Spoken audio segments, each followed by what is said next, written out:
আচ্ছা স্যার, আপনারা দেখেন সবাই অনেক কিছু করতেছে এইচএসসি 28 নিয়ে, আমরা আসলে কি করতেছি এটা নিয়ে আপনাদের চিন্তা ভাবনা কি? আসলে আমি তো চাচ্ছিলাম যে 12-13 ঘন্টার একটা ম্যারাথন ক্লাস নিতে। আরে 12 ঘন্টা তো কম হয়ে যায়, 36 ঘন্টা ক্লাস না নিতে হবে না। গ্রামারে কয়েকশো রুলস ক্লাস না নিলে তো আমি ঠিক মতো ওদেরকে বুঝাতেই পারবো না। এসব ওয়ান শট ক্লাস সব কিছুই ভণ্ডামি ছাড়া কিছুই না এগুলো। আমি তো চাচ্ছি 12 ঘন্টা। না না স্যার, আপনি যেটাই বলেন সেগুলো তো হয় না স্যার, এটা তো হয় না। আমি বসকে এখনই ফোন করতেছি। হ্যাঁ নাইম ভাই। হ্যাঁ ইমন, আপনি কোথায়? এখানে তো স্যার ম্যাডামরা গ্যাঞ্জাম লেগে গেছে।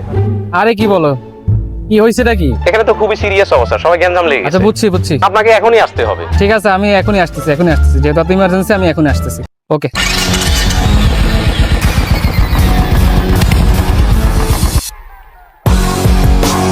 আচ্ছা বলো, কি হয়েছে তোমাদের? এত সমস্যা কেন?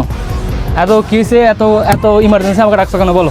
ভাই, এসএসসি 26 আমরা খুব সুন্দরভাবে পার করলাম। এখন তাদের পরিচয় এসএসসি 28। তাদেরকে নিয়ে আমাদের কি কিছু করা উচিত না? আচ্ছা, সব কিছুই বুঝলাম, আমাদের এসএসসি 26 খুব সুন্দর করে পার হয়েছে। এইচএসসি 28 এটা নিয়ে আসলে অনেক স্বপ্ন, অনেক ইচ্ছা আমাদের। আপনাদের আসলে কি প্ল্যান? আমি সবার থেকে আপনাদের প্ল্যান শুনতে যাচ্ছি, বলেন আপনারা। ভাই একটা কাজ করা যায়, বলো। সব সাবজেক্টে আমরা কোর্স লঞ্চ করে দিই। সব সাবজেক্টের জন্য ফ্রি ক্লাস নেওয়া হোক, এটাই ভালো হবে। আরে ভাই, সব জায়গায় হোস্টেল লাগাই দিই আমরা। স্টুডেন্টদেরকে অনেক বেশি প্রেশার দেয় পড়ার জন্য। ভাই শুনুন আমার কথা শুনুন। আরে ভাই, আরে ভাই আমার কথা শুনুন। ভাই আমার কথা শুনুন। সবাই একটু এদিকে আসেন, শুনেন আমার কথা।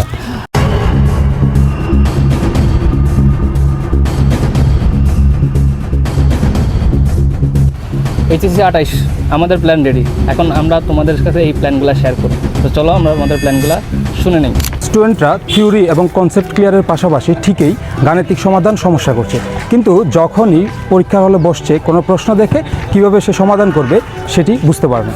এই সমস্যার সমাধানে প্রবলেম সলভিংয়ের উপরে আমরা রেখেছি 3টি পার্ট।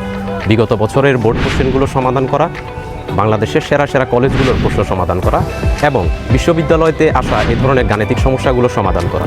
এই 3টি প্রবলেম সলভিংয়ের মেথড মিলিয়ে স্টুডেন্টরা তাদের প্রবলেম সলভিংয়ের সমস্যাগুলো কাটিয়ে উঠতে পারবে এবং বোর্ড স্ট্যান্ডার্ডের যে প্রশ্ন আসে সেটা খুব সহজেই ধরতে পারবে। আমাদের এইচএসসি 28 জন্য সবথেকে ইন্টারেস্টিং পার্ট হচ্ছে তাদের হচ্ছে এক্সামগুলো গতানুগতিকভাবে যেভাবে নেওয়া হচ্ছে, হয়তো এমসিকিউ নাহলে সিকিউ, এভাবেই আমরা এক্সামগুলো নিয়ে থাকি। বাট আমরা এবারে নতুন একটা সিস্টেম চালু করছি, যেখানে হচ্ছে আমাদের স্বাভাবিক এমসিকিউ সিকিউর পাশাপাশি আমরা অনুধাবন এবং জ্ঞানমূলক নিয়ে কাজ করতে যাচ্ছি, যেখানে স্টুডেন্টরা সবসময়ই অবহেলা এবং সবসময় গাফিলতির শিকার হচ্ছে। এইটা নিয়ে যদি আমরা কাজ করতে পারি, আমি বিশ্বাস বা আমাদের বিশ্বাস যে স্টুডেন্টরা জ্ঞানমূলক অনুধাবনমূলকেও অনেক ভালো রেজাল্ট করবে। এটা হচ্ছে আমাদের একমাত্র টার্গেট, এক্সামের পাশাপাশি অর্থাৎ স্বাভাবিক প্রশ্নের পাশাপাশি জ্ঞানমূলক অনুধাবন অ্যাড করা। এইবার এসএসসি 28 জন্য সবচেয়ে আকর্ষণীয় বিষয় হচ্ছে ম্যারাথন এক্সাম। আমরা প্রতি বছর এই এক্সামটি বছরের শেষে অথবা মাঝামাঝি নিয়ে থাকি, কিন্তু আমরা এবার তোমাদের জন্য 2টা বা 3টা অধ্যায় শেষ করার পরেই এই এক্সামটি নেব। এই এক্সামটি তোমাদেরকে মেইন এক্সামের time management, theory, MCQ solving এবং সিকিউ সলভিং পাশাপাশি বই পড়ার গুরুত্ব বাড়াবে। সবাই বেসিক টু অ্যাডভান্স পড়াতে ব্যস্ত, কিন্তু স্টুডেন্টদের গুছিয়ে এবং বুঝিয়ে পড়ানোটা অবহেলিত থেকে যায়। এজন্য আমরা নিয়ে এসেছি স্টুডেন্টের জন্য অ্যানালাইসিস শিট, যার ফলে স্টুডেন্টরা এটি দেখে বিভিন্ন গুরুত্বপূর্ণ টপিক বুঝতে এবং পড়তে সহায়তা করবে। এছাড়া এটি আমরা রিভিশন বেচে দিয়ে থাকতাম, কিন্তু এখন তারা প্রথমেই পেয়ে যাবে। গতানুগতিক গ্রামাটিক্যাল কনসেপ্ট ক্লিয়ার করে প্র্যাকটিস করাটা অনেক স্টুডেন্ট মানিয়ে নিতে পারে না। এই জন্য আমাদের এইচএসসি 28 বেঁচে থাকছে। শুধুমাত্র বোর্ড প্রশ্ন নয়, পাশাপাশি বিভিন্ন কলেজ আর থাকছে তোমাদের জন্য সেলফ টেস্ট, যাতে করে তোমরা শুধু বোর্ড এক্সামের জন্য নয়, অ্যাডমিশন টেস্টের জন্য নিজেকে এগিয়ে রাখতে পারো। আমাদের গ্র্যাভিটন একাডেমির টিচার প্যানেল অপেক্ষায় আছি তোমাদের জন্য।